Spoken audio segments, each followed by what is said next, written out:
Good evening, everyone. My name's Julian Rayner. My pronouns are he and his, and I have short dark hair, which, to be honest, is more grey than dark these days, with a very short, small beard.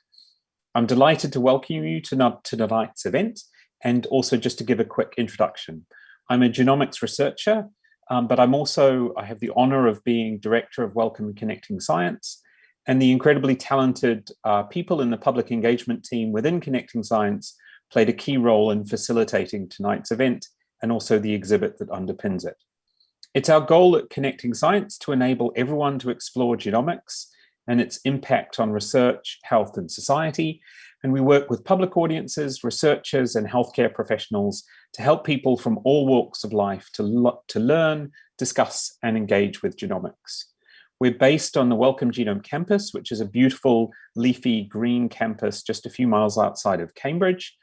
And it's home to two absolutely world-leading institutes, the Wellcome Sanger Institute, some members of which are here tonight, and the European Bioinformatics Institute. The campus is also sometimes called the home of the human genome, as it's where the largest part of the Human Genome Project, which was the multinational effort to sequence the first complete human genome, was performed.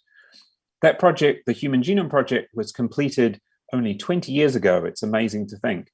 But genomics, the science, has moved on at an incredible pace since then.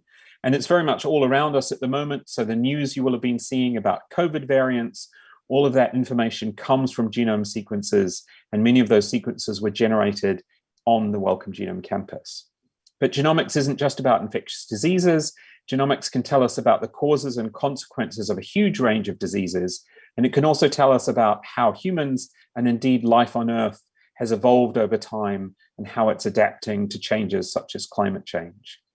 One area where it's having a significant impact is in cancer, which is a disease that will directly affect 1 in 2 of us over our lifetimes. And 2021 actually marks 25 years since colleagues at the Wellcome Sanger Institute discovered the BRCA2 gene, which tells us if we have a hereditary risk of breast cancer. In the time since then, in the intervening 25 years, the science of genomics has allowed us to compare the genomes of healthy cells and cancer cells, and that process has really revolutionized cancer research and had a hugely positive impact on survival rates. Some of the people you'll be hearing from tonight come from the Wellcome Sanger Institute's Cancer, Aging and Somatic Mutations program, because as we grow and age, the cells within our bodies multiply, and as they do so, they have the potential to accumulate mutations in their DNA. Many of those mutations are benign, but some aren't, and it's a goal of these researchers and other researchers at Sanger to better understand the role that DNA mutation plays in cell evolution, aging, and development. So I'm delighted to introduce this event and welcome you. It's a particularly auspicious day to hold it, as today is DNA Day in the UK. We're really glad that you're here with us tonight to highlight the importance of this groundbreaking area of scientific endeavor and to celebrate the inspiring work of everyone who's taken part in Flow Cellular and show you what they've managed to achieve together, even during these challenging times. So that's all from me. I'm delighted now to hand over to the amazing Becky Gilmore, part of the Wellcome Connecting Science public engagement team, to introduce the Genome Gallery and the Saturday Museum.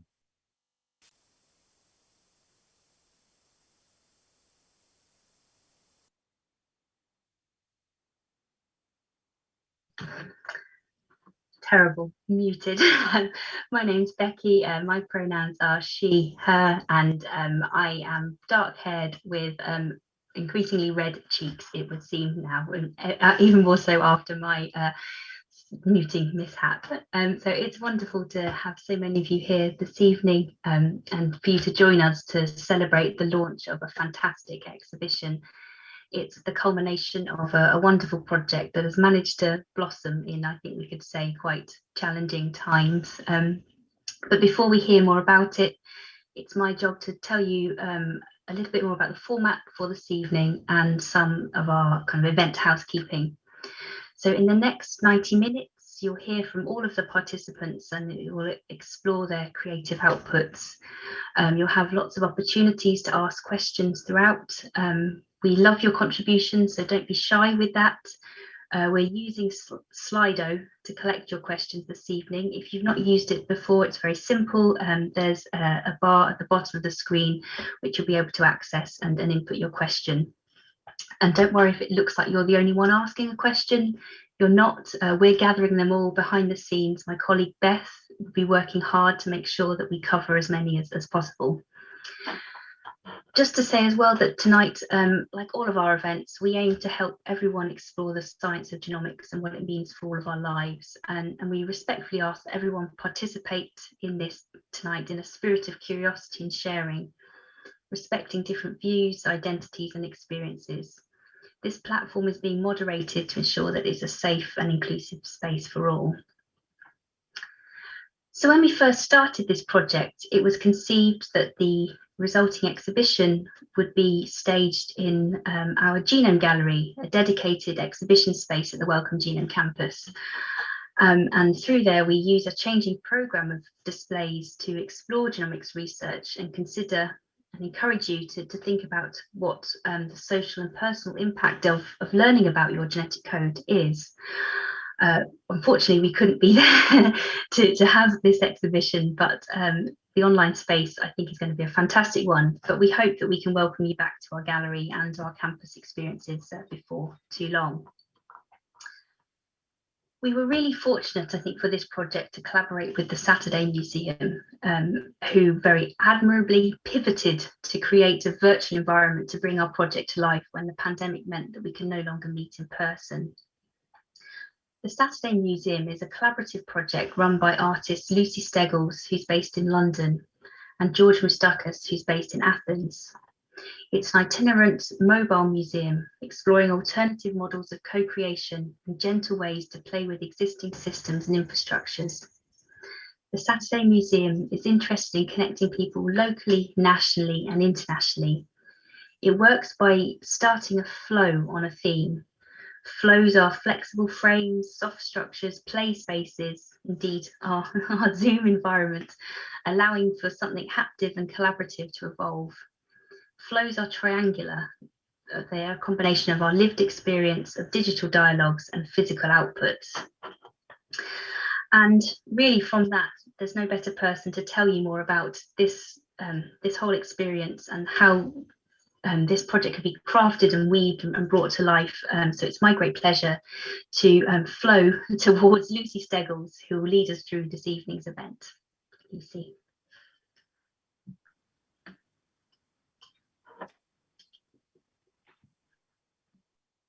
Hi everyone. My name's Lucy. My pronouns are she, her. I've got blonde, well really more grey hair, and I'm wearing gold earrings, and I'm in my kitchen, which is quite apt because that's been the place where we have spent, well, we've spent most of the last year collaborating with researchers and public participants on this project. So I'm going to attempt in 7 minutes to tell you about all the complexity of a project that has happened over the course of a year. As Becky said, I work with George Moustakis, who's currently hiding in the computer, but he will come and join me a little bit later on. So we were invited by the Wellcome Genome campus to engage in a project where we worked with researchers and public participants to experiment, explore and understand the science around somatic mutation, cancer, aging, and how our DNA changes over time as we age. I went and met Beth and one of the researchers, Alex, once at the Wellcome Genome campus, which was amazing. It was like a future world. And then unfortunately, COVID happened. And it's a testament to the Wellcome Sanger that they bolded it out, I think, and stuck with it. And we decided that we would try to find a new way of working, a kind of open, flexible and agile way to kind of engage in what was then an unknown. Which is something that in a weird way is quite familiar to George and I. It's quite in the spirit of how the Saturday Museum works. The title of the project is Flow Cellular. Flow, as Becky explained, is something that we put before the words in our project so that we can use hashtags and Instagram to make online archives and galleries. Cellular, we felt kind of connected to the body, living cells in the body, and something that was more akin to sort of digital or telephone networks. As I mentioned before, we decided that sort of in our first and initial conversations with the researchers, baking was a big theme, cooking was a big theme, and we decided that we would take that on board and we would work in the kitchen. So we thought the kitchen was perhaps a shared space between the lab and the studio, and that it was a place where we could use the metaphor of food to explore some of these quite kind of complex ideas around the science.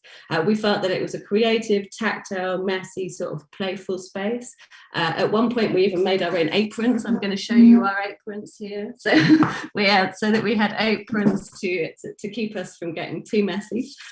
We used everything from sort of bread, fruit, spaghetti, turmeric, milk, mushrooms, and Smarties to explore somatic mutation. We were trying together, I think, to find a common language to make human connections and sort of explore the science and acknowledge that it was both a really complex and quite delicate subject matter, but also within that there was a lot of laughter. We're hoping, I guess, to find ways to think differently about art and science, to acknowledge the complexity of the research and to find different ways to communicate things, to create spaces to ask questions. Also something that we just wanted to let you know that although we were using food in a kind of playful way, we were mindful that it was a pandemic and we didn't want to waste food. So this meant that you're supposed to be able to eat most things, but even if they are a little bit disgusting, including a bit blue at times. So I just want to tell you a little bit about, so we work together, and what we've produced and what we're launching today is a recipe book and an online web archive of the project that we've created. I just want to tell you a little bit about the structure and the process of the project. So we worked together over a year. There are more hours of Zoom recordings than I'd even like to admit. I've watched a lot of them, they're quite amazing. We called ourselves clusters. I don't really know why we use that word, but each cluster contained a researcher and one or more public participants. Those clusters met for an hour at a time and for about 5 to 7 times over the course of the year, where we played and experimented and cut and chopped and broke and things apart and tried to stick them back together and all sorts of things. We also used to meet as a whole group of people about once a month to come together and see where those shared themes and threads were. And then a little bit later in the project, we did a series of sharing events with Addenbrook's Cancer Patient Partnership Group, sorry, it's a long-winded one there, with Circuit, which is a Wising and Kettle's Yard collaboration, and with the Science Gallery London. So we did we co-hosted, the clusters and I co-hosted some events to share sort of that wider with a wider public. We also did a couple of events as part of the Engage conference, and we also popped things out into social media, gifts and invitations for people to sort of experiment with us. The project wasn't without challenges. There was challenges in terms of technological challenges, trying to figure out how best to use technology, how to kind of, but I think sometimes this also really helped us because of the researchers are busy people, and it enabled us to kind of take up a lot more of their time and engage with that. But most importantly, now I've got 2 minutes left, I just want to acknowledge that the most important part of this project is the participants. So, and I really want to sort of, and most of this evening is about passing over to the participants to tell you about their experience of the project in their own words. I wouldn't want to put words into their mouth. But there's a couple of people who aren't with us, who joined us at the beginning of the project. So Gabby and Izzy, who were part of Janet and the Wising and Kettle's Yard group, weren't able to be with us throughout the whole project, but we just wanted to make it clear that they were part of it. And yeah, I just wanted to say that these participants have been amazing. They're unique, brilliant, creative, wonderful, frank, sensitive conversations have been absolutely extraordinary, and for me it's been a real pleasure to work on this project. I've also been mind boggled by the personal projects that people have taken on, from 3D modeling to making jams, poetry to photography and all that stuff. So what we're going to do now is we're going to show you some little short films. They're very much fragments, they're little pieces of film and little pieces of cut up audio to try and give you something of the essence of the project. There's no way we can get get the whole thing across, but that we hope that you'll click onto the website or have a look at the PDF of the book or kind of click into the Instagram feed so that we can give you a bit more information. So I've got 30 seconds, but what I want to do is, in the spirit of all of our engagement and all of our projects, there's always been an element of play. So Sarah, one of our researchers, and Lynn have kindly suggested that if you could, throughout the course of this event, think about if you were an ingredient in a hot pot, what you might be, and pop it into the chat. When I get to the end and we do a little summary, I'm going to read off some of those things so we can see what kind of collective hot pot we've made. Okay, so now I'm going to leave you, and we're going to pass over to the first cluster, and I'll see you in a minute.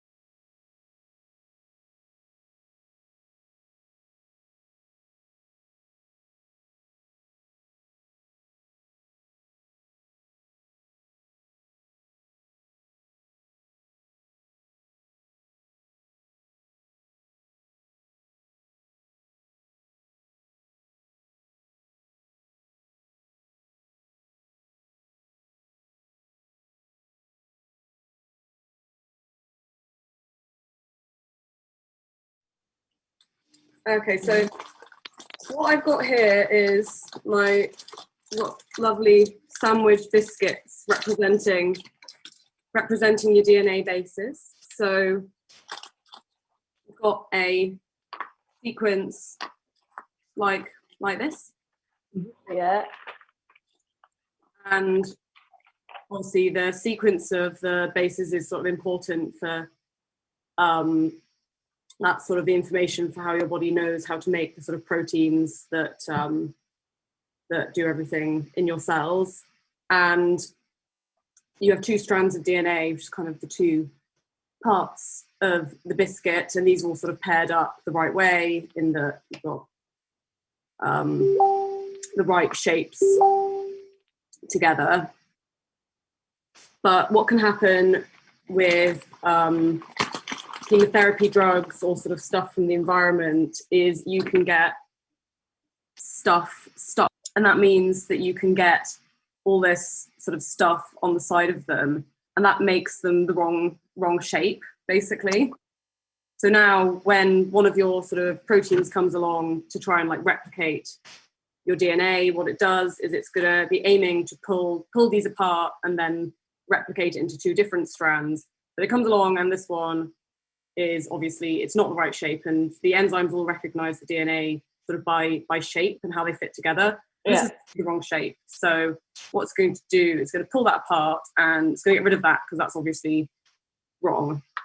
And sometimes that works just fine, and what it will do is it will find another part and it will stick the right one back on. So that's fine because that's sort of back how it's supposed to be. But sometimes what will happen instead is it will take this one off that's wrong, and it will put the wrong one back on. So that's obviously the wrong shape. Those don't go together.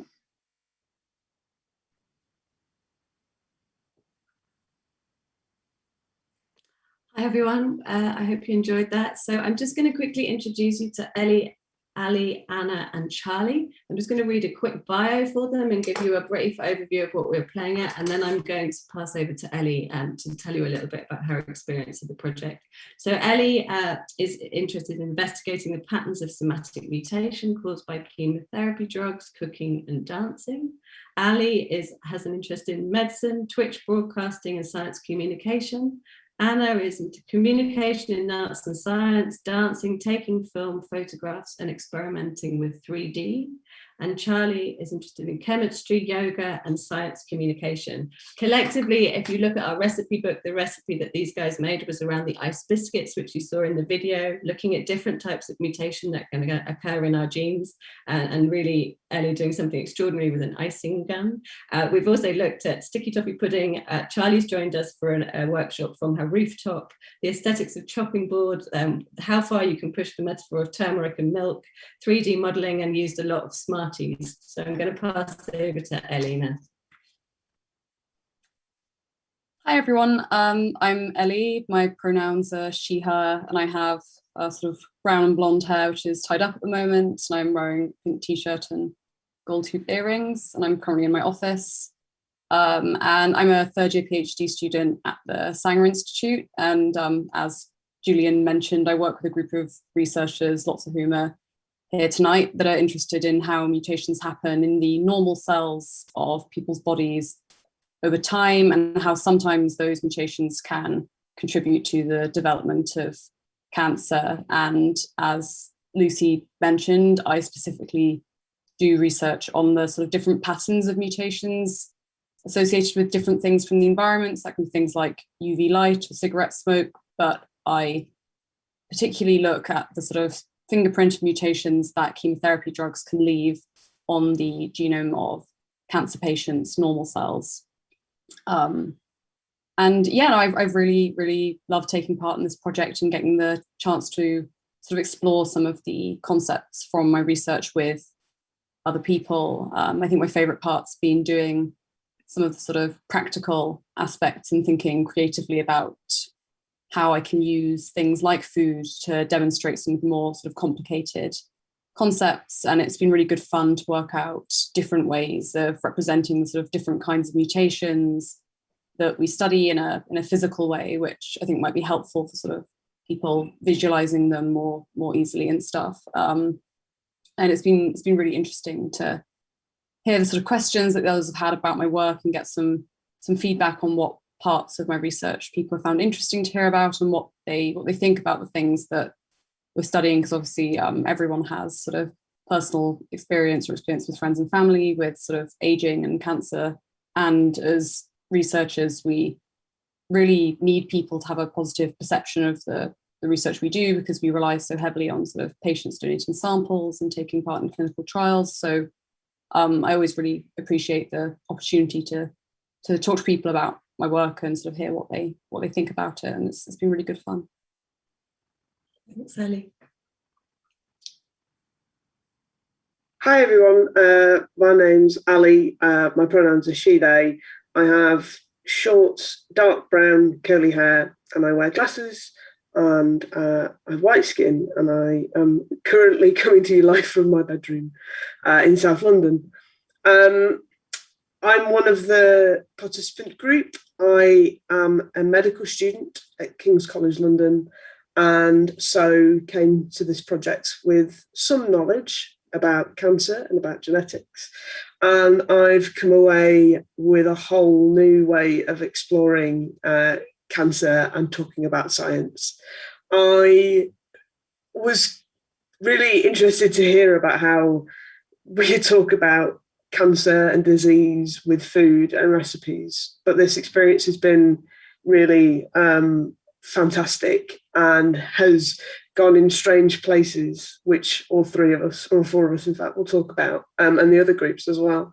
I have a great apron as well, like Lucy. I have a sailor apron, and just memories of really great conversations where we explored mutation, we explored change, we explored how small changes can make a big difference to cells and how that can lead to cancer. We explored treatments and how biscuits with icing, as Ellie has said, can be the difference between a healthy cell and an unhealthy cell. For me, it was also a personal journey. I and my family have a long history with cancer. Two of my family members have died from cancer, and I have another who lives with it today. And obviously I knew that going in, but it's been really great to explore that a bit further and to place it into a world which is understandable and accessible. My biggest contribution was the sticky toffee pudding recipe, which you saw me make in that video, which was a recipe my grandma introduced to our family, and a recipe that we sort of carry with us because we were talking about sort of family recipes being passed down generations, the same as our genes, and Charlie will talk a bit more about that later. It's been a really interesting project, and it's been really exciting to explore this with people who are also really interested from a science perspective and from a creative perspective as well. And I hope you like the recipes that are in our book, because they're really interesting experiments that we got up to. And now I'm going to pass over to Anna to talk about her thoughts. Well, hi everyone. My name is Anna, and my pronouns are she, her. I've got short brown curly hair. And yeah, it's been great to take part in this project. Before collaborating with Flow Cellular, I personally didn't know anything about aging. And as the project developed, and we had meetings with Lucy and with Ellie, I had the opportunity to do experiments and to do this cool stuff with fruits. I was actually very surprised how such an easy thing as food could be used as a metaphor to understand such a complex thing, and how Ellie, with her great explanations, helped us a lot to understand all of those complex concepts. During the project, I also experimented with photogrammetry, which is a 3D scanning technique where you take like loads of pictures from an object, and then you create these 3D models with the software. So it was also great to experiment with something else and to use an alternative way to visualize, again, that dynamic processes that happen inside our bodies. And now after the project, aging is something that is more present, I think, and has changed the way I think and I perceive my body. And I think, yeah, I will remember how cool it was to create this collaboratively with a scientist and an artist, how much fun it was, and yeah, how it developed without knowing the outcome, the great outcome we've got now. And yeah, I will pass it now to Charlie. Thanks, Anna. Charlie, you up? Hi everyone, I'm Charlie. My pronouns are she and her, and I have long blonde hair and glasses on at the moment.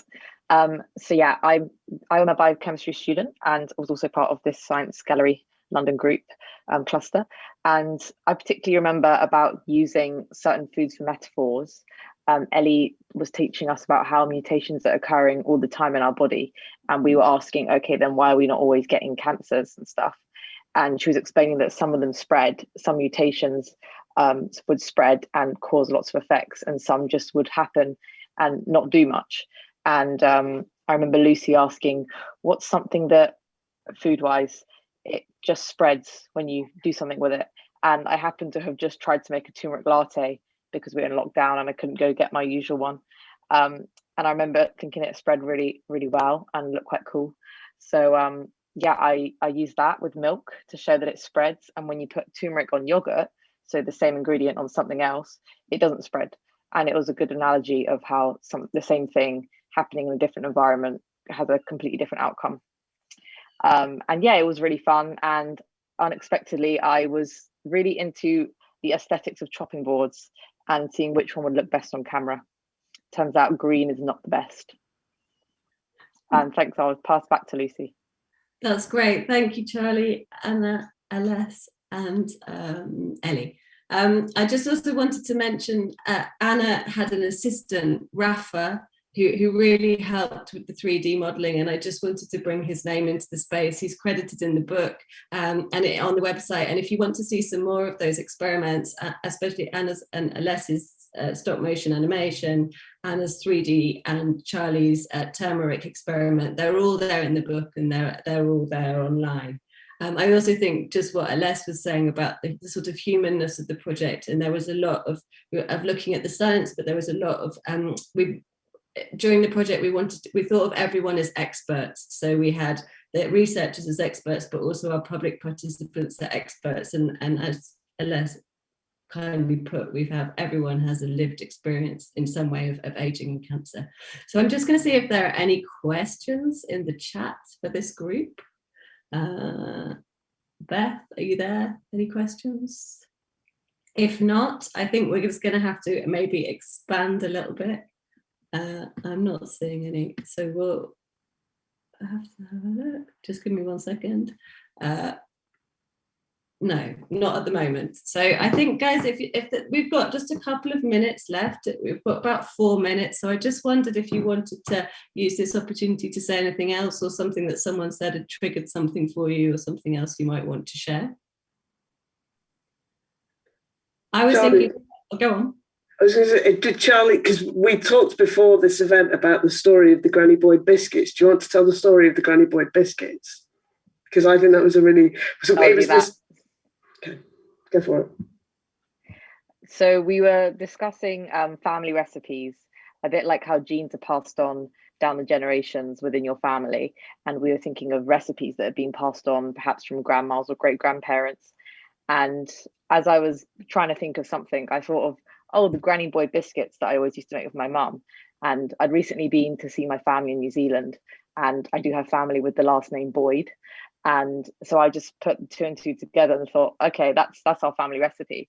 Brought it to the group, showed everyone these great biscuits, simple, 4 ingredients, really nice. And then I don't even know how I discovered that actually the recipe is from Nigella Lawson, and it's like her editor's great grandparents is called Boyd, and it's their biscuits. But I guess that's a good symbol that we are all connected in some way with our genes. That's brilliant. And I wonder, Ellie, if you just wanted to chip in and say anything else about the experience of sort of using food and having to kind of jump over that to kind of explain some of the science behind.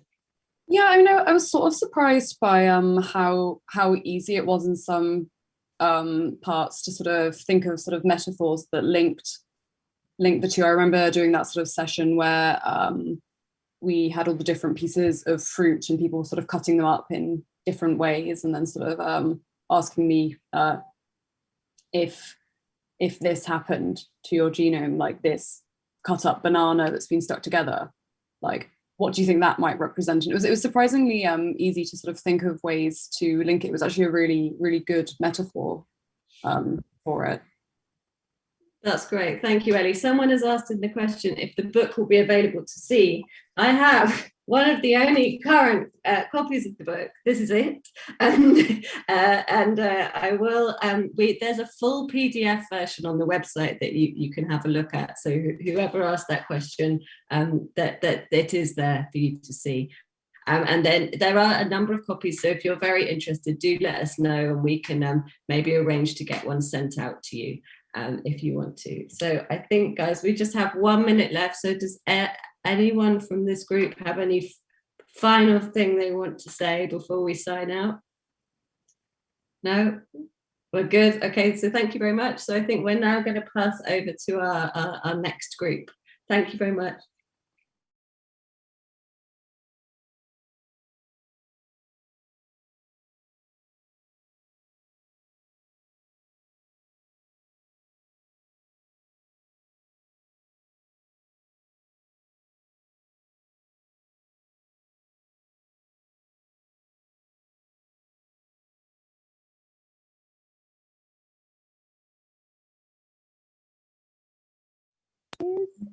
To share with us your gingerbread experiments.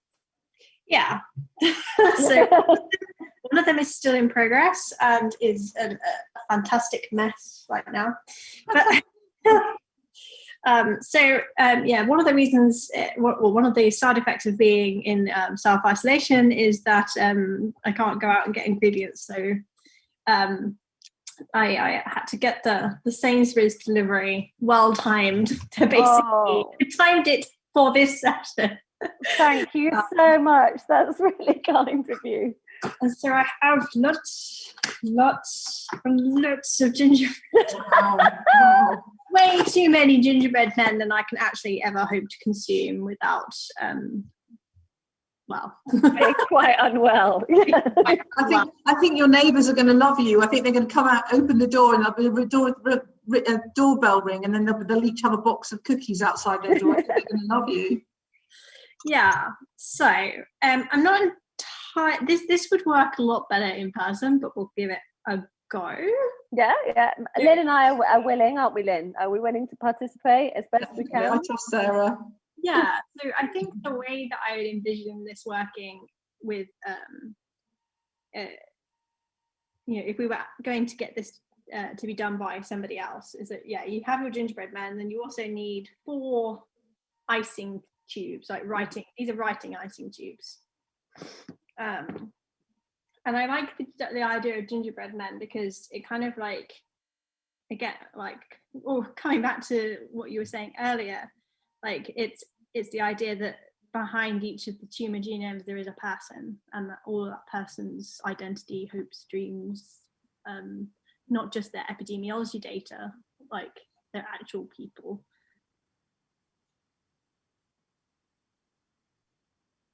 Hi, welcome back everyone. So that was Sarah and Lynn. I'm just going to give you a brief bio to Sarah and Lynn. So Sarah's research is into identifying novel and preventable causes of cancer, mutational signatures, the fingerprints of exposures such as smoking and UV light on the genome, and her interests are reading and cats. And hopefully Sarah's cat, Cara, will join us at some point. Lynn is, she's been a big feature of the project. Lynn is, her interests are marmalade making, traveling, meeting people, photographing everything, including lichen, painting, reading crime, dogs, and people watching. Lynn's dog is also a big feature of the project. Sarah and Lynn's recipe in the recipe book is gingerbread people, which you saw in the video, looking at sort of what's inherited and what's environmental, and the sort of complexity of classification and grouping in research.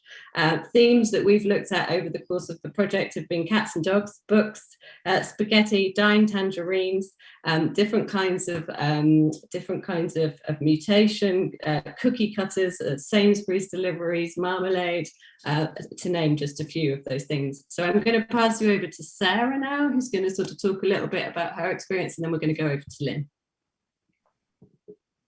Yep, so hi everybody, my name is Sarah.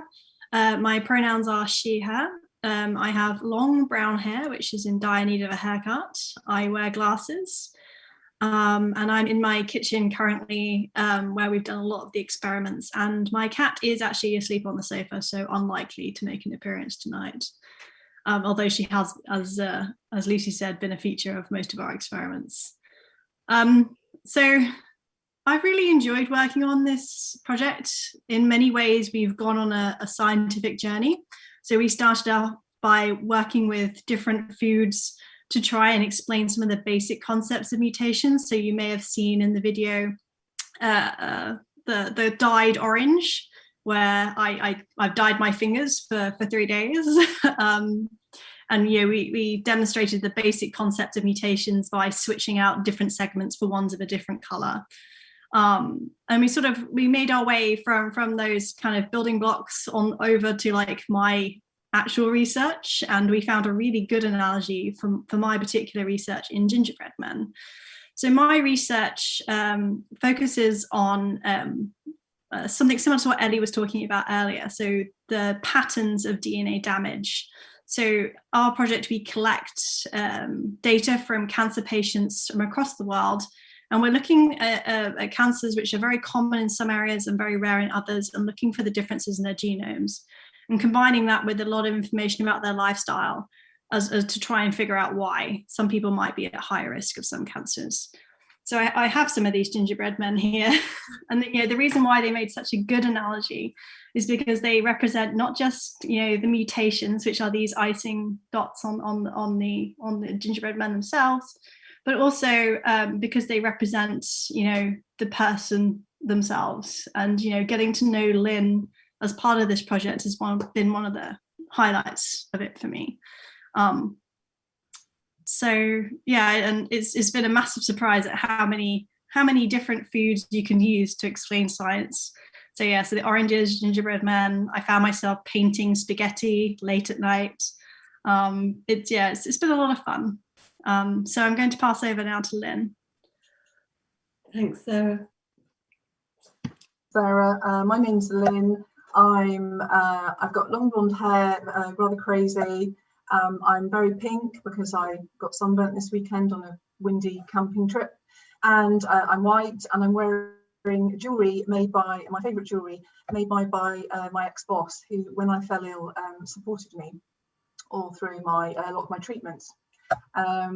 So yeah, this project has been amazing, and it was sort of, in a way, it was interrupted by COVID lockdowns and shielding, but actually it wasn't, because it made the whole process really very intimate. And Sarah and Lucy and Beth and I were often in my kitchen together, it felt like, when I wasn't even leaving the house or leaving the garden, or then eventually leaving the village. And but they were coming into my home, and we were having conversations and picking up conversations time after time, and it was great fun. Despite the subject matter, we actually had a lot of fun, and it's been even more weird because Sarah, I initially would have thought, oh, Sarah and I have got nothing in common, Dr. Moody, very brainy researcher. I come from an arts and education background, and I'm very into visual things, but I'm not good really imagining science. And my only real contact with the researchers is sort of seeing them down a corridor, sort of spooky corridor in Addenbrooke's, when I've kind of got lost occasionally as part of my big treatments. And my contact is that they've been in the background and helped save my life a number of times, and I'm going to need them again in the future, because I've come in as a public participant with direct experience of very rare cancer mutations. So that's kind of an ongoing interest for me, but this has been a much more fun way of kind of exploring it. So yes, and then on top of that, Sarah's a cat person, I'm a dog person, so I mean, what could we possibly have in common? But anyway, then we started talking initially, we sort of found books, and I was reading, science fantasy, science fiction, so that was the first thing.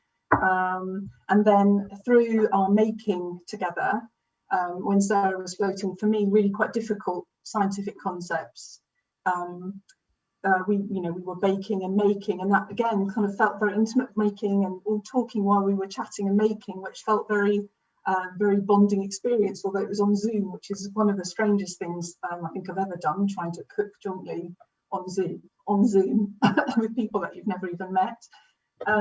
And sometimes we'd be making and dyeing, and the kitchen would be a mess, and we'd have bits of fruit and dye everywhere. But I would be also making jam in the background or doing something. And so it became tradition that every time I made a batch, that I made some for Sarah, and I've been building up a little store. I've got marmalade, I've got special blueberry and raspberry jam, and whenever I've bartered or exchanged fruit or been given windfalls or whatever, I've been making it, and I've got a pot with Sarah's name on, which we haven't yet seen each other, so we haven't exchanged Sarah.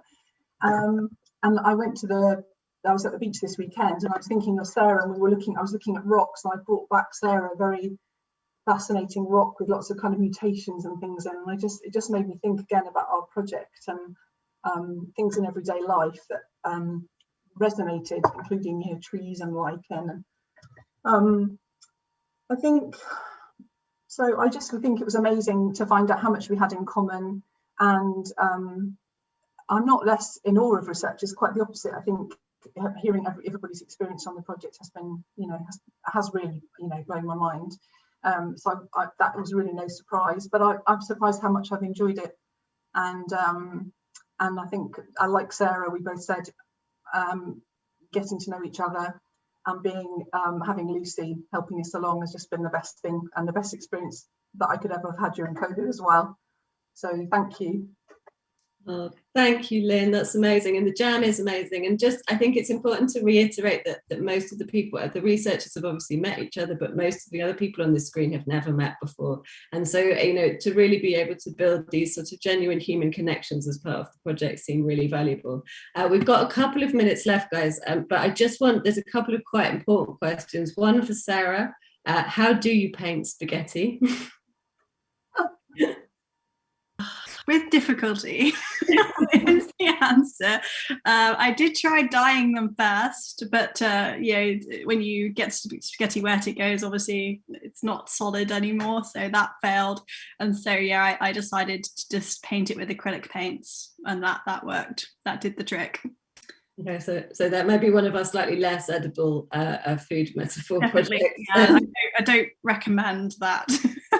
And the other question we have, which is, how did the idea of linking aging mutations and food come up? Maybe we can answer that one together. I think I can start us off by saying that at the beginning, it was very much through my initial conversations with researchers in the context of lockdown, especially Janet, who you'll meet later, who was talking a lot about her lockdown baking, and it seemed that people were doing various different kind of food orientated things. But yeah, I don't know if you guys want to add anything else to that. Not yet. I mean, I think, you know, when we first heard that we'd be using food, I think that was a little tricky, but you know, once you actually started going, actually there were so many things you could do. And as I said, I found myself doing things that I would never have expected. Well, I think one of Sarah's other experiments, which is in the recipe book, and Lynn's, involves sort of blueberries, cucumbers, so I can't remember now, bananas and something else. So have a look for that one. And Lynn, did you want to add anything to that? No, it was just, yeah, it was interesting chopping up, and I think we learned I learned a lot about DNA, trying to sort of mismatch pieces of fruit and put things back in different places, in wrong places, and imagine. And I think that really sort of brought home the complexity of DNA strands and you know, how things could go wrong, but also they could be a bit odd but still be fine. And that was quite a weird thing to think about, because I think I always thought mutation had to be a negative thing in science, and in fact that, you know, that's not the case. It can be neutral, it can be a good thing, it can be a bad thing. And so I was coming at it from, because I've, you know, got two very serious ones, I was coming at it from a negative, but actually, you know, these things are going on all the time. And so that kind of, that's really stayed with me, that's resonated. But I don't chop up vegetables and put olives with peanuts and bananas and oranges, and no, don't do that anymore. Not anymore. Okay, guys, we're going to have to finish up. But just one last final comment. Someone said, what a fantastic bond Lynn and Sarah have made. And my question is, when do you hope to meet in person? September. That's what we're planning. Yeah, well, I'm hoping you know, things opening up after May. We'll have both had our jabs. So I'm hoping we can meet in a safe space. I come to Cambridge a lot for treatments. So I'm really hoping that we can meet somewhere and do a jam exchange. I'm not sure about meeting the cat. I'm not sure that's going to be allowed. You know, I don't think my dogs would be happy, but I'm sure we can arrange a socially distant space meeting, jam exchange. Right, okay. Lynn, we're going to have to go because otherwise I'm going to get told off with the schedule. But thank you both very much, and we're going to move on to the next group.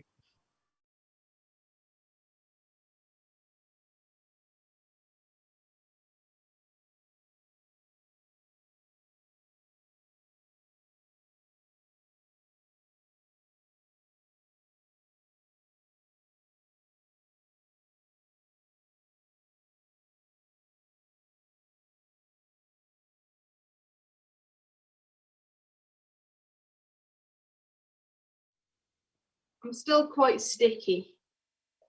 Maybe drop a little bit of flour in.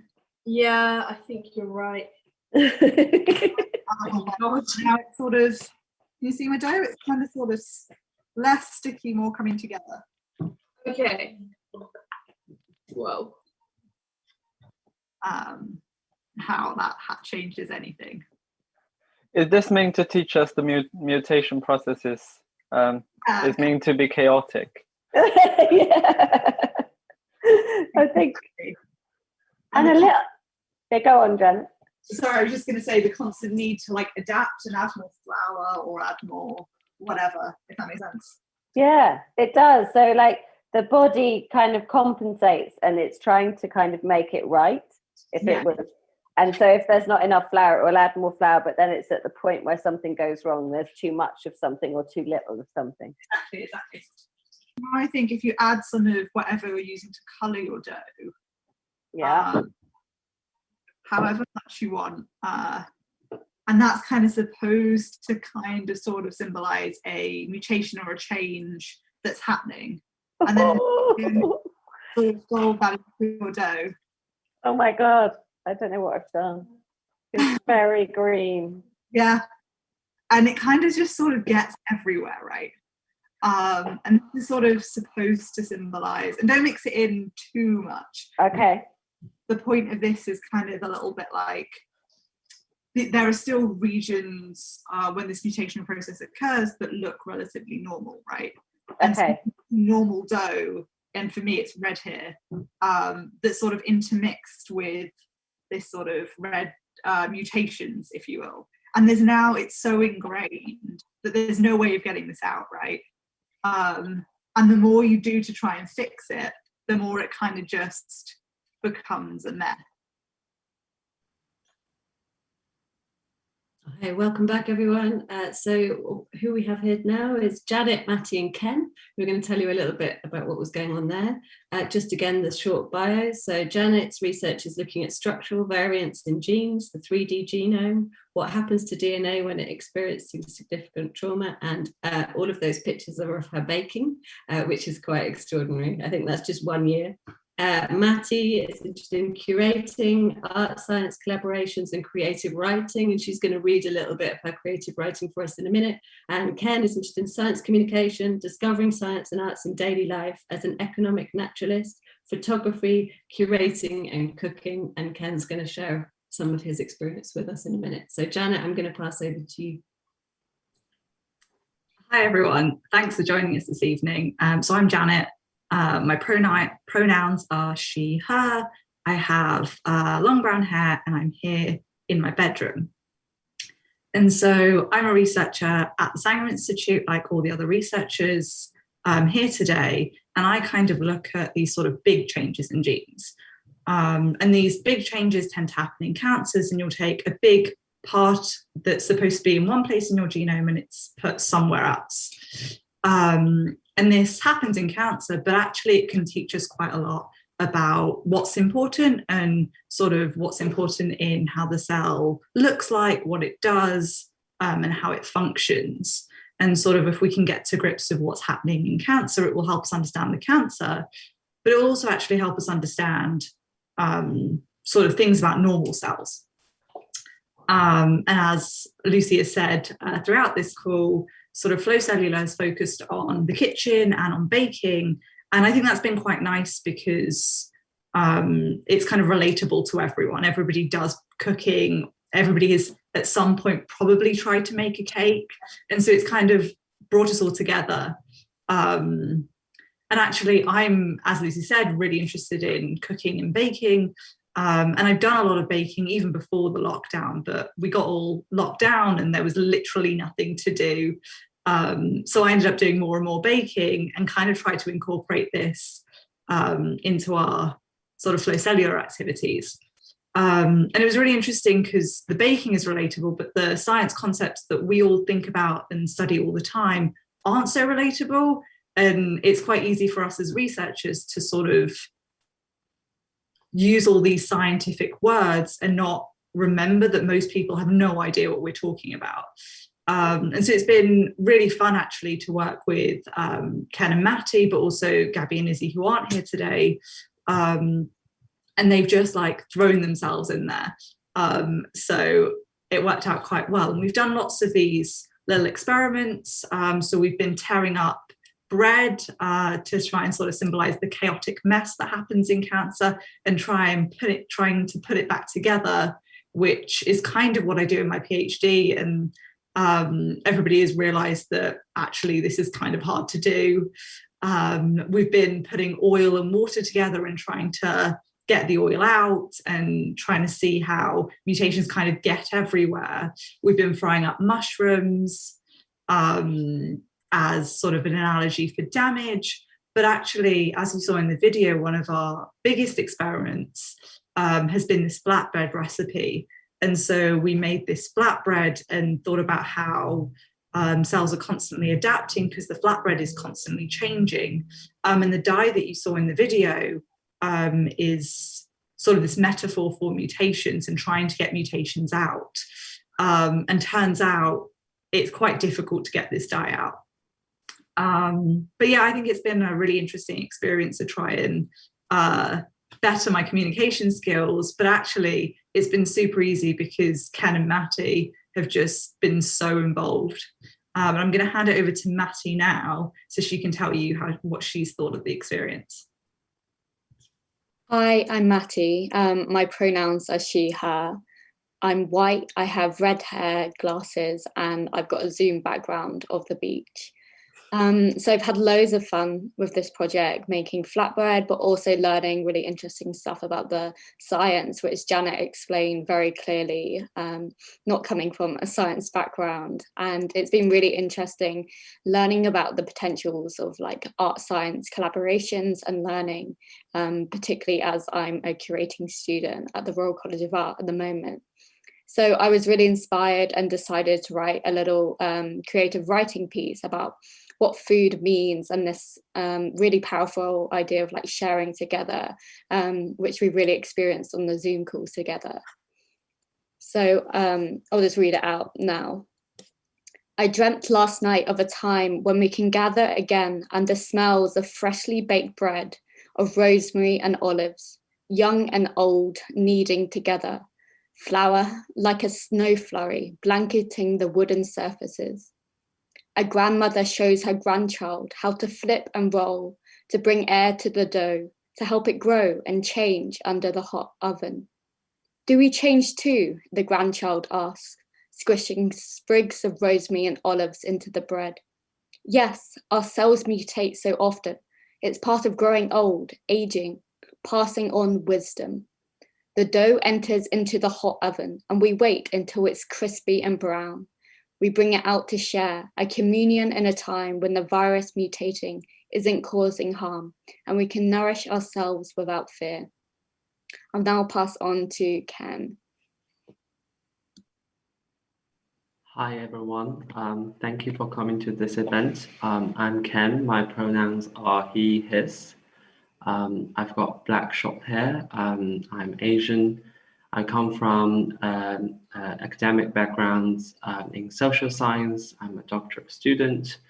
I think this project has really added flavor to my life outside research, and I really appreciate it. And talking and chatting with Matty and Janet. I think this project was not only just fun to me, giving me the rare chance of working my computer and cutting boards side by side, but also sort of educational. I've learned a lot about cancer and aging since I left my biology textbooks behind in my high school. I was really impressed by how the fundamental processes of both could correlate. I also learned a lot about alternative and accessible ways to communicate science, making the maximum use of household objects, especially during the lockdown, the strange COVID time. To me, reading about cancer and aging in my biology textbooks are really learning scientifically on paper, but playing with sticky doughs, spaghettis, oil, water, vinegar, and giving them scientific metaphors is learning by heart. I mean, similar to many of the previous participants, I think this experience really struck me as how many objects we can possibly use in our daily life to give them scientific meanings for us to learn. And to some extent, and at several time points, I even thought about maybe science is just in the eye of the beholder. I just pass the mic back to Lucy. I'll take it, Ken. I'll take it. Thank you so much. That was great. And I think just wanted to say that Ken is the tidiest member of the project. He's managed to keep his computer clean in a way that nobody else has. Matthew, thank you for your creative writing. That was really great. And Janet, I just wondered if you wanted to say something quickly about the focaccia, because I thought that was a beautiful metaphor that we had in the project. Yeah, so one of my favorite recipes is this focaccia, rosemary focaccia that I make. And I often do it whenever we're having a family like dinner, or when I get together with my friends. And it sort of brings us all together, because I don't know how your family dinners often go, but we plan to eat at like 2 and it comes to like 4 and everybody's starving and there's no food. And I think that's quite a relatable thing, and it brings people together, much like sort of this flow cellular sort of has aimed to do. Yeah, I thought it was really great, just this idea of sort of coming together over food. And I think that was a sort of accidental metaphor for our project, that people would come together, share food, and kind of and be able to have these kind of conversations. And I think actually Charlie, who was in the previous group, said that, you know, it was sometimes one of her reflections in our recipe book, which was that it was not only the sort of conversations around the particular science that we were talking about that was interesting, but just how broad things went out. And we went on to cover lots of things, including like the future of food. And Ken, I remember your comment saying, I don't know how I'm going to explain this project in the future. I wondered if you might be able to give us any idea how you might do it. Well, I think this project to me is really like you start to put the textbook concepts into real life and sort of try to remember it in a way that's really accessible to me. Lovely, thank you. And Matty, I just wondered, any last words from you? You've got 1 minute.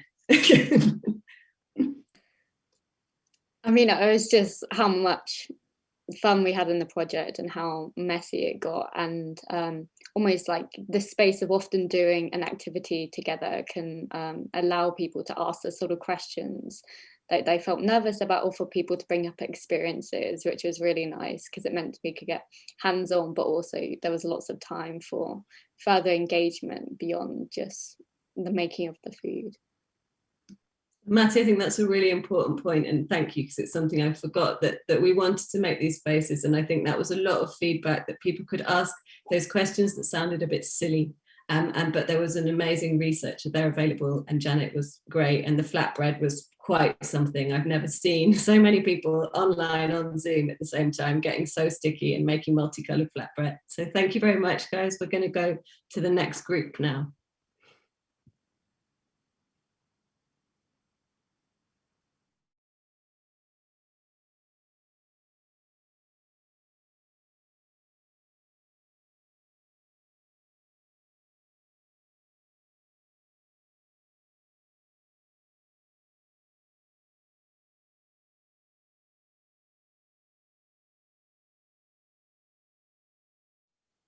Family would always make these. And so this is also going with the thing we did last time with sifting. Yeah. So this is the base cookie recipe that got sifted. And this is the other version. So this is just the same cookie with pistachios, maraschino cherries, and dark chocolate in it. And wow. And I wonder which one you're going to eat first. Well, there used to be 6 on this thing. Can you hold them up into the screen for us, actually, just because they're so great? So you've changed the one on what's my left is the base, the proper sifted one, sifted ingredients as it should be, and then what you've done is you've sort of mixed and thrown in some extra things and not sifted them. Yeah, exactly. So essentially, well, I mean, going again with this screen being P53, you sprinkle this stuff on it and it doesn't there, and then it turns into. So in this case, the cancer cookie is far more delicious than the. That it's sort of doing something that's really positive, but it's obviously not, and it's kind of backfiring and doing something that's really negative. And there's something about that in your cookies. It's like, actually you've done the thing that is making a mutation, which is actually causing something hugely problematic, which is probably because they're so delicious, you're going to eat so many of them that you're going to have. Or you're allergic to nuts. And then my personal connection to those cookies are the fact that the process for making maraschino cherries used to be made from maraschino liquor. So you would soak cherries in a liquor. Is that the kind of byproduct then of maraschino liquor? Yeah. But what happened in the U.S. during Prohibition is you couldn't have the liquor, obviously. So a food scientist at Oregon State University, where I'm from, developed how to do it with brine.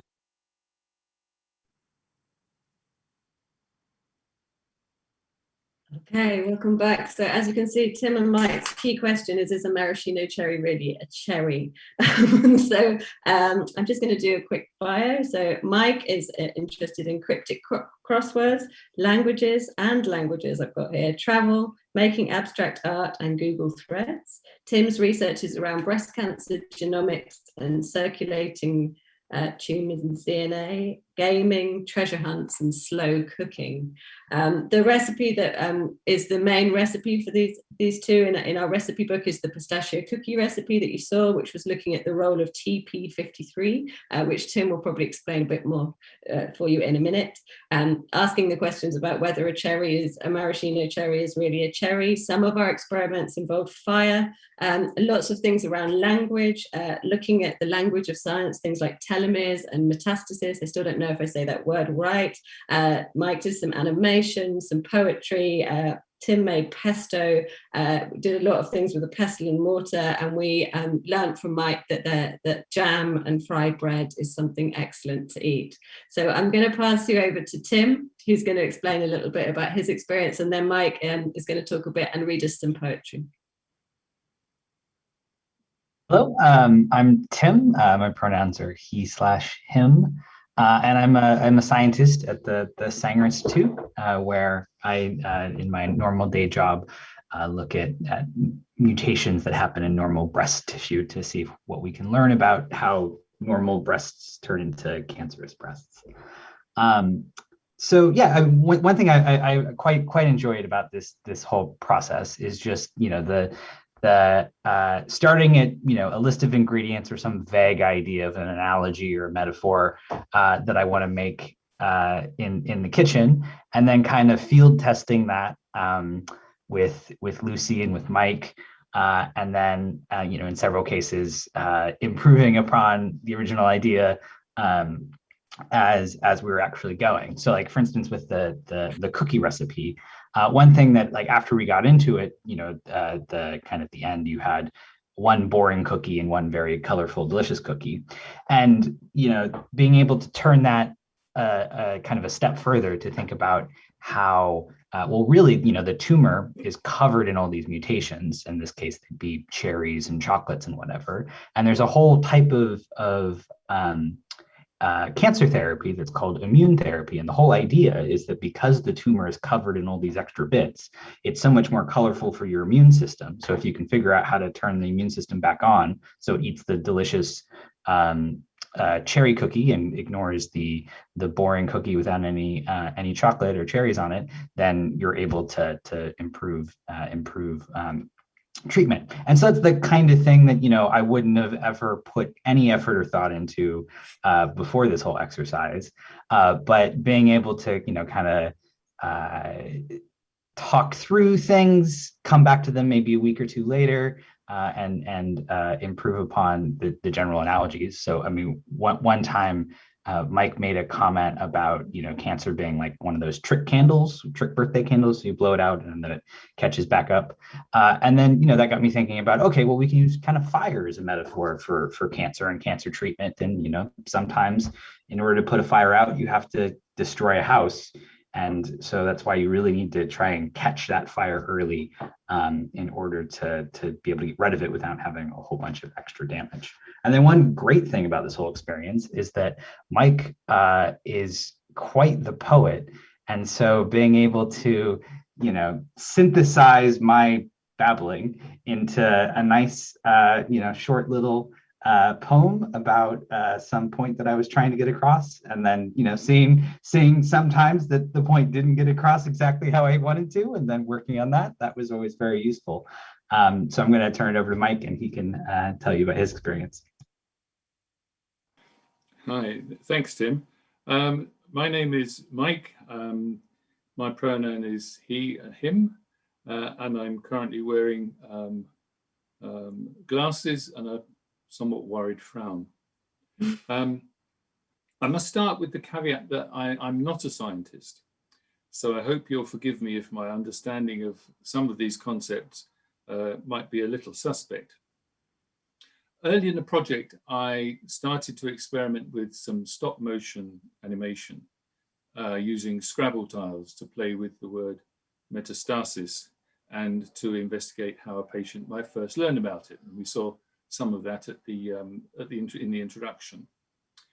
But then as we started to discuss various aspects of Tim's work, certain words sparked off trains of thought, and I began to write some short verses. And I'd like to read two of them. The first is about telomeres. They're the little caps that sit on the end of your DNA sequence, and which gradually get shorter each time a cell replicates. And so they contribute to the aging effect. And I actually wrote two poems in memoriam in the style of E.J. Thribb, the celebrated private eye poet.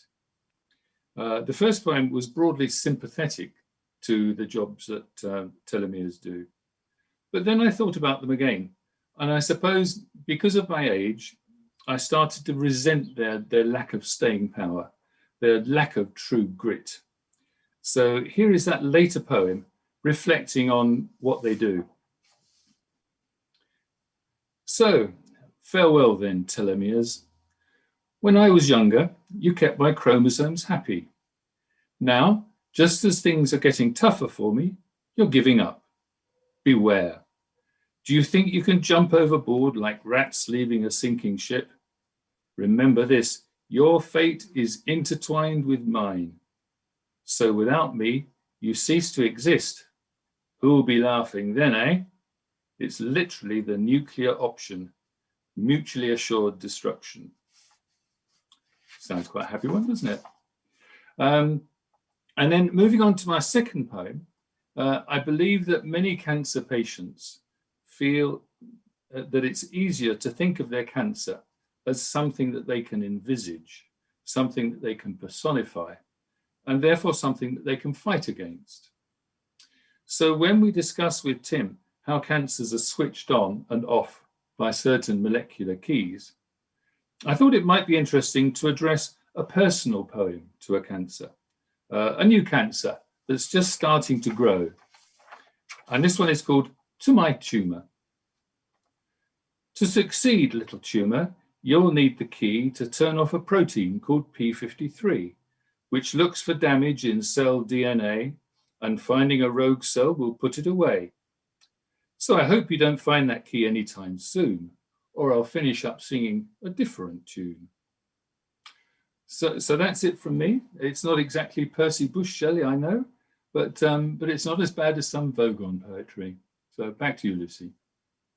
Thank you, Mike and Tim. That was really great. And I just wanted to add in, I don't know if I mentioned, but Mike also managed to find a kind of Steve Reich music metaphor for cancer right at the beginning for us, and mutations, which was quite amazing. And Tim is our most dangerous participant, without a shadow of doubt. He definitely has the capacity to make me feel afraid that he's going to burn himself down in his own kitchen. But I think there was a really nice relationship that you guys had with language and how you played with language. And Tim, you were very generous in the way that you shared lots of your science with us. So I really appreciate it. I'm afraid we're out of time for questions, guys. So we're going to have to jump on to the next group. But thank you very much. So yeah, next one.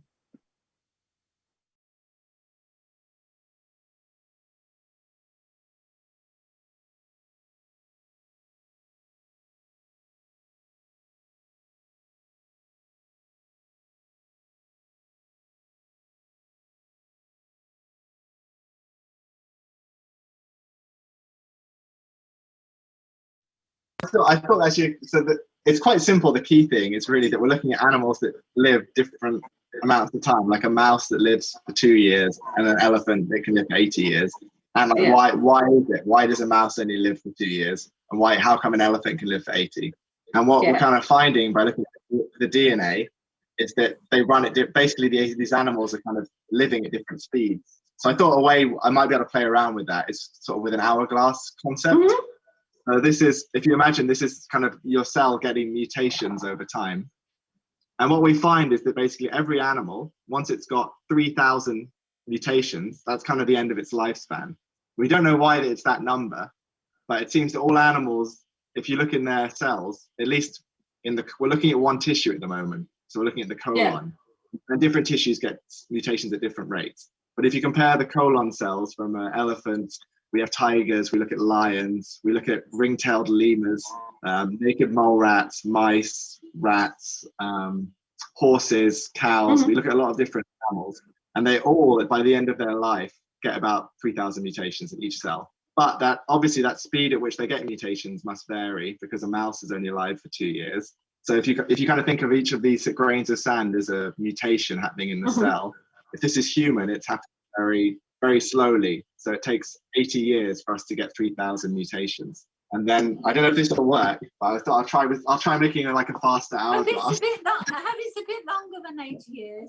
Yeah, Melody's not so keen on that idea. Maybe 100. Yeah. That's when you're 82, that's not comforting, Alex. Yeah, there's a huge amount of variation. It's just an average. And that's elephants. Humans are longer.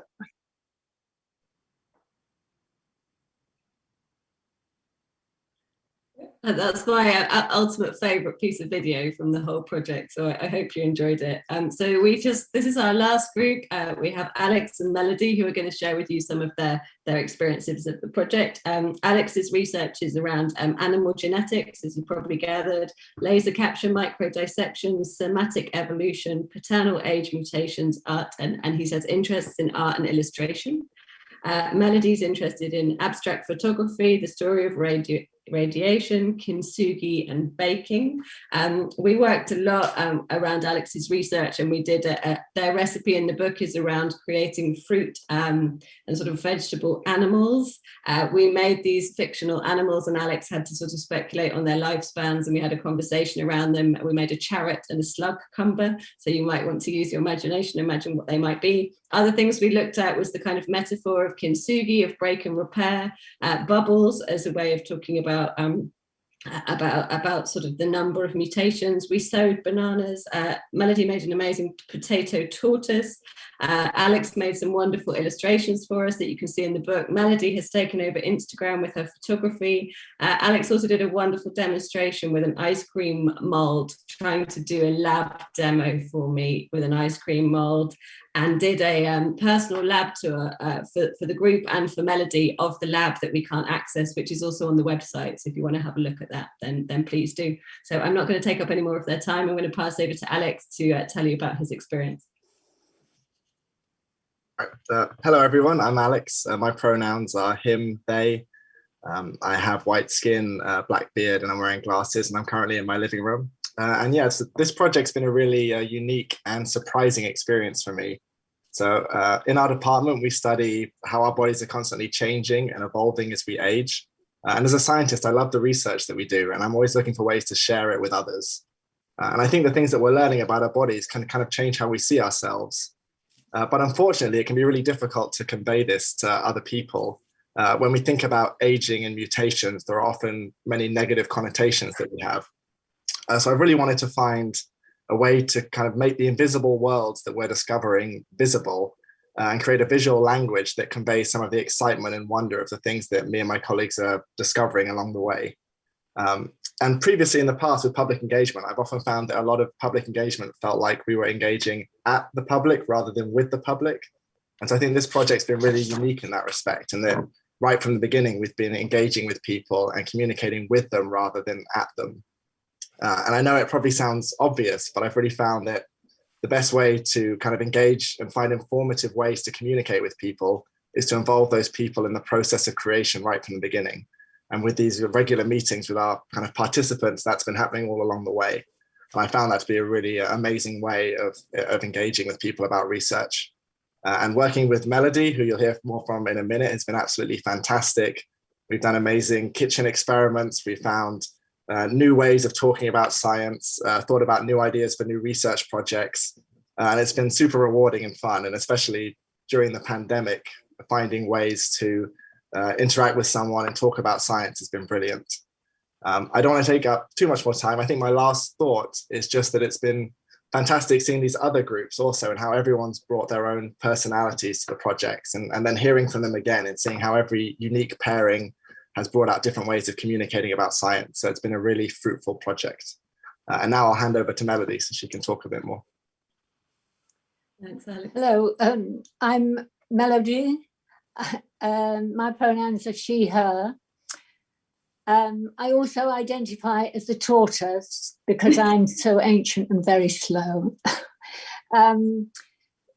We sort of took, Alex and myself, we really took a sort of more abstract view with connecting the art with the science. I don't know whether you know, but Alex is a brilliant artist in his own right.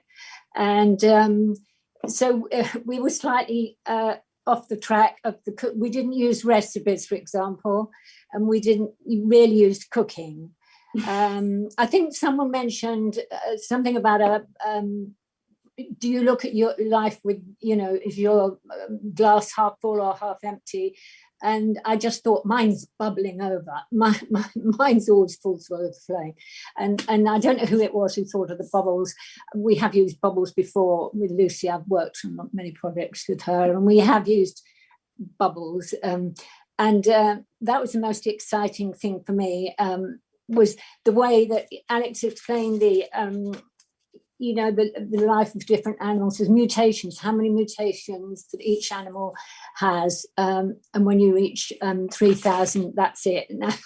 No, I'm going to be the tortoise, because tortoises live to be 120 or something. So that's what I need. I don't need to be cut off in my prime. So that was brilliant. And he explained everything so well to me. We got on really well together.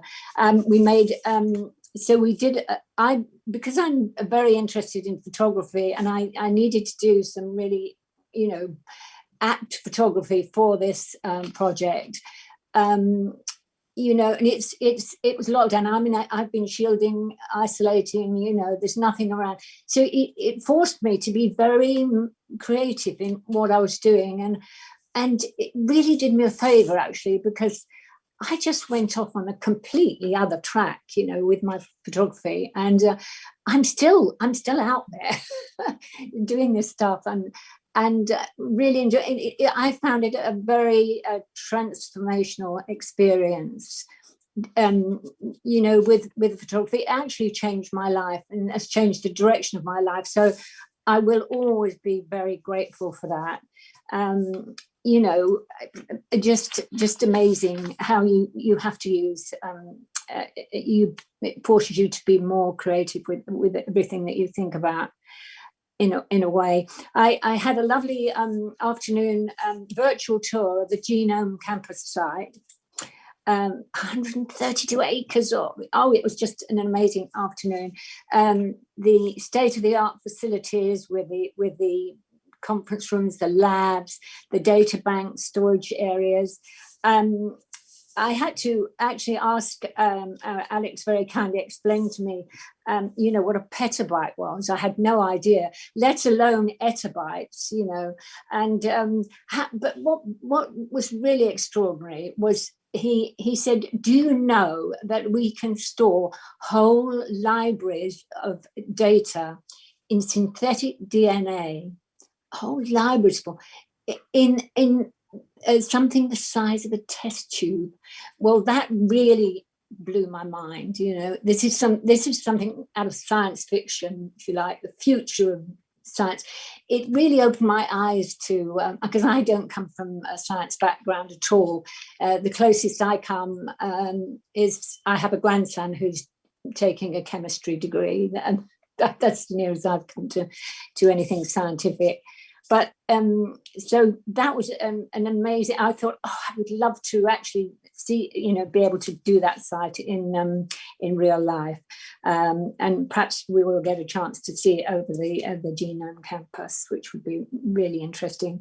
The other thing I connected with Alex on, I don't know how it came about. We were talking about radiation, and Chernobyl came up, and.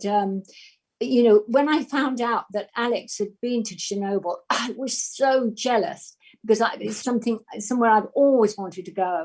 And he did a field study there into the wild dogs that are roaming around. I mean, it's just phenomenal how the vegetation and the wildlife has thrived, and in that irradiated area. And I just always wanted to go there and to take photographs. Alex spent a long time explaining a lot of things about but it was a really lovely experience. We found we had so much in common, and it's just been absolutely amazing to do all that. Melody, you've got 30 seconds, quick. Great. I just want to say thank you, and Lucy, for pairing me with Alex. It's been wonderful, and thank everybody on the, and especially Beth, who's done all that boring old, other stuff that I can't think of it. I can't think of what she's done, but it's been amazing. Thank you, everybody, and thank you. It's been the most amazing project. Melody, thank you. That was a really nice place to end. And I just want to say that you guys did this really extraordinary stuff around it. I think Alex talks about it in the book, about sort of trying to find a different kind of visual language for the sorts of science that we're talking about. And Alex, I just wondered if there's any, I'm sorry, again, we're a bit short of time, but any last things you wanted to say? I mean, I think Melody summed it up pretty well. No, it's just been a fantastic experience. And I'm sure we'll all stay in touch with the participants we've been paired with, and stay free. Well, our great ambition is to have lunch all together with all of the participants at the Wellcome Genome Campus in September. So just for the audience to know that we have this one remaining ambition to meet in person. But and I'm going to just sign out now, and then we're just going to come back for a quick summary and a sort of debrief before the end. So see you in a moment.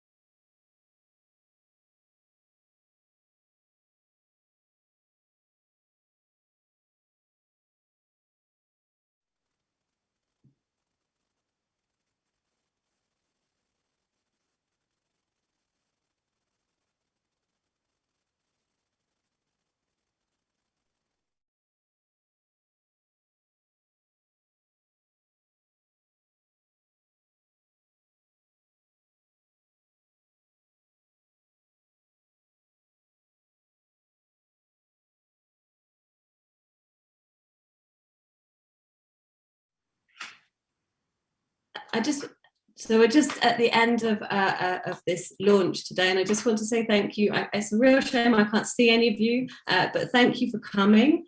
There's a couple of things I just need to round up with. One, George is here with me on the screen, I hope. George is the other half of the Saturday Museum, and in a minute he's just going to say a couple of words. I also want to say that we have an absent member who Melody alluded to, which is Beth, who's a digital programs curator at the Wellcome Sanger, and she has been amazing. Without Beth, this thing wouldn't be happening. So I just wanted to bring her into the space with us and extend, especially George and I's major gratitude for Beth for doing, as Melody said, all the nuts and bolts and grit.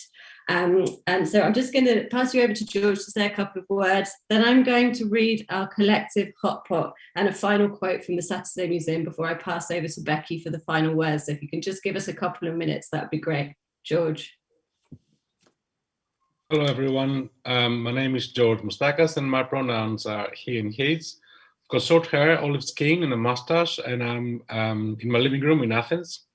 It's been absolutely fascinating just finding out all about the research and all the work that the Genome Center does. And it's been the first time for me and Lucy to actually work in two different cities, in London and Athens, and creating a visual identity for something like that, whether it's images or GIFs. So it's just been quite a fascinating process, I think, overall. And again, special thanks to Beth and everyone else that contributed. With the recipes, with all the materials from the kitchen and the instruments. It's been quite a valuable, interesting project. Thanks, George. Glad you're here. Okay, very quickly. If we were a broth, this collective group of people that I can't see would be cardamom, garlic, lemon, sweet potato, unami or red chili flakes, cinnamon, cumin, a glass of red wine, carrot, and flour, and there's a long explanation, but I'm afraid I'm not going to be able to add that in today. Potato, onion, lemongrass, shallots, Mary Piper spuds, veggie dumplings, peppers, dates, dumplings, and olive oil. And so I'm just going to read one very quick quote from the Saturday Museum, and then I'm going to pass you back to Becky. So I just wanted to say thank you on behalf of the Saturday Museum to all the people who've been involved in the project. We've loved working with you. It's been an extraordinary experience for George and I to collaborate from our kitchens in Athens and London with such a wonderful group of people, most of whom have never met each other in person. I've been amazed by everyone's warmth, humanity, commitment, creativity, and especially for their capacity to play and experiment with the metaphor of food. We've had a lot of fun, made a lot of mess, and succeeded in generating more questions than we had when we started. It's been a Zoom adventure. We hope this recipe book will live on to get stained, amended, and inspire many more rich conversations. So thank you. Please check it all out. And I'm going to pass you back now to Becky to say a final few words. Lovely, thank you, Lucy. I really enjoyed that, and I don't know about you, that stew and the hot pot, I think, although a strange mix of things, somehow kind of comes together and makes something that I probably would try at least give a go. I just want to again reiterate your points and say a huge thank you to everyone who has been here tonight, all of our participants for sharing your thoughts, your creative outputs, to our audience for offering your questions and reflections on things. It I think has been a warm and engaging evening. As is always the case, there were more questions and things that we could get through in our time, but thank you all so much for putting them in, and I hope you feel we've captured the spirit of the things that you were asking. I just want to flag a couple of things before you all leave us for this evening. Starting next month, our Genome Late series returns. These are fantastic events bringing together really interesting and thoughtful people for great conversations. Our first is called Art, Science and Lockdown Baking. It's on the 27th of May, and it's going to be chaired by Russell Tovey and Robert Diamant. They're the hosts of the Hit Talk podcast. I'm sure you're very familiar with Russell Tovey's face, even if you've not heard his reflections on contemporary art before. So do join us for that. I think it's going to be a fantastic talk. There'll be a link in the chat to that and to our events page, so you can sign up. You can also sign up to our events newsletter to keep in touch with all the different things that we've got coming on. There'll be 2 further talks in our Genome Late series, all of them tied into the flow cellular theme. If you want to see this again, if you want to share it with friends, you couldn't make it tonight, it will be appearing on our website in a few days' time, so do check back for that, and you can watch it there. And really, before you go, just to say, we will have a very short post-event survey popping up for you to participate in. I know everyone asks for your thoughts on these things, and you're probably desperate to run off and have a drink or something to eat, but it would be really great to get your thoughts. They do help us shape our future programming, our events. So if you can give us a few moments of your time before you log off, that would be fantastic. So just to wrap up and say, thank you all so much again for being here this evening. To everyone who's been involved, and go and explore the Flow Cellular website. It's a fantastic project, and I hope you enjoy taking lots more from it. Thank you.